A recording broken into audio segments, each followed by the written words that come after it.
It's me, Peekaboo25 here, and today I'm here with my third entry in the coaster reviews, being Viper. And I know a few fans are very curious to ask, why do I like this ride so much?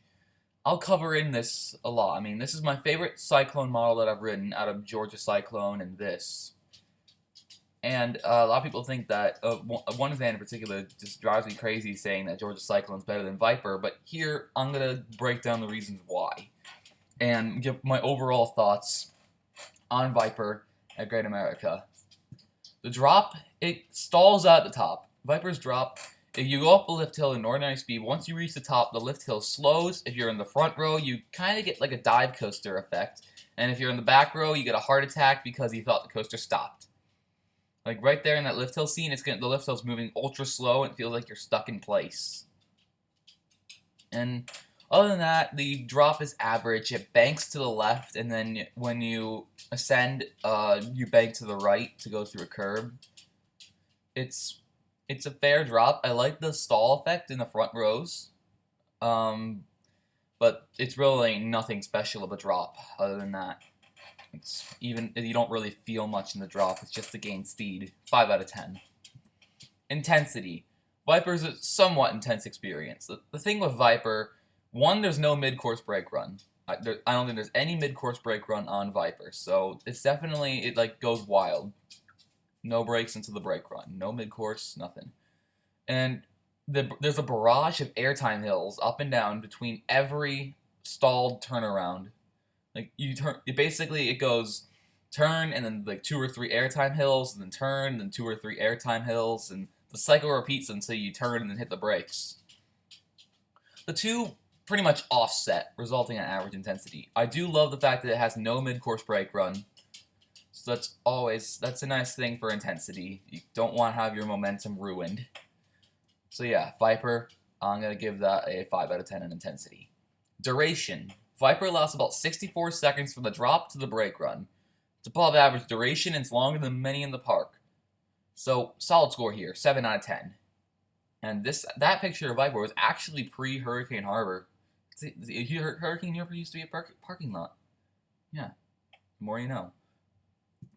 Smoothness. I'd say that between last year and this year, 2016, Viper has gotten rougher. Like, a lot rougher. It's not unbearable. If you sit on the right side of the train, it's prepared to get shaken up because on the turns, the train kind of shakes and you're going to slam your calf into the restraint. It's a PTC restraint, kind of just, it has a big thick lap bar on one side on the leg and your lap. I mean, it's going to shake you up a bit, and it's pretty rough in the back, but it's pretty much what you'd expect from a non-GCI, Gravity Group, or RMC wooden coaster. It's not unbearable. Granted, this would have been getting, say, like a 6 or 7 if this review was posted last year. I don't know what happened during the off-season, but it's gotten a lot rougher. It really has. Restraints. Well, Viper features seatbelts and standard PTC lap bars. Standard PTC lap bars, if you can see faintly there in the front row, there's an orange lap bar. It goes over your lap, and it's on the outside of the train. If you're sitting on the right side of the train, it's going to be against the right side of the outer right side of your leg. Left side of the train, it's going to be in the outer left side of your legs. I mean, they're fair restraints, and they're very common on wooden coasters built before the 21st century when CCI and Gravity Group and RMC and GCI took over. All those people made different restraints, but here this was just the standard PTC trains with standard restraints. Everything is just standard here, and it's going to be getting a solid score of a 7 out of 10. It's an overall good restraint, but it can be a bit tight, especially if you're a larger rider, and the fact that there's not a lot of room between it's kind of cramped. The train's kind of cramped almost, but not horribly.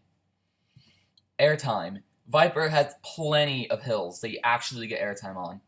It can be off-axis airtime where you kind of pop up and get thrown to the left or right. And there's some standard airtime hills where you just go up and pop out of your seat.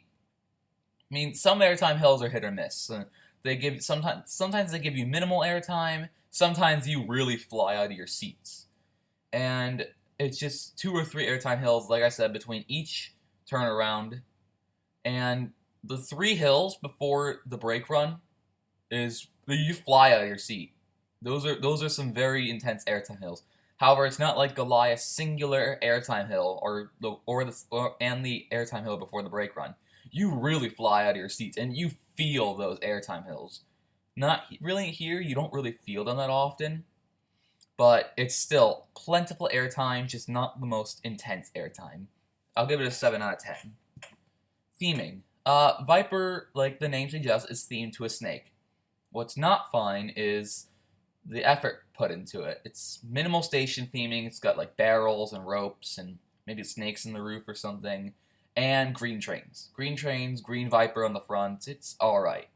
Gives the impression that the snakes are running along the track, but it's overall just a lacking theme. I can see a theme, but I don't think they put too much effort into it. I'm going to give it a 2 out of 10. And overall score as a total is 38 out of 70 points total, being an average of 5.4 points approximately out of 10. And my score is a 6.5. It just slightly edges out Whizzer for being a bit more of an intense ride, and it's a solid addition. You probably should not miss it if you're visiting Great America. If it's a busy day, then you can skip it if you want to get on some of the more priority rides, such as X-Flight, Goliath, and Raging Bull. It's a mirror image of the Coney Island Cyclone, which can be quite predictable, but solid ride, and I would miss it if it was removed. Because I think it was built mid-1990s for the first edition in Southwest Territory. So yeah, it's basically 20. I think it's 20 years old by this point. So yeah. So yeah, this has been my Viper review.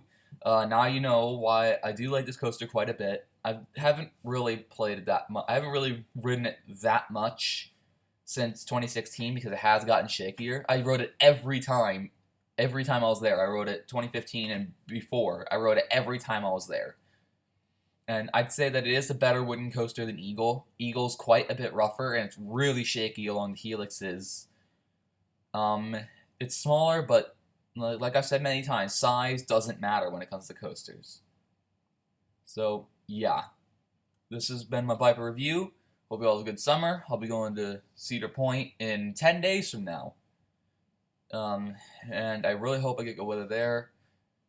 Just go check out some of my other videos. I'm not trying to advertise myself too much. And overall, I just want to wish you peace.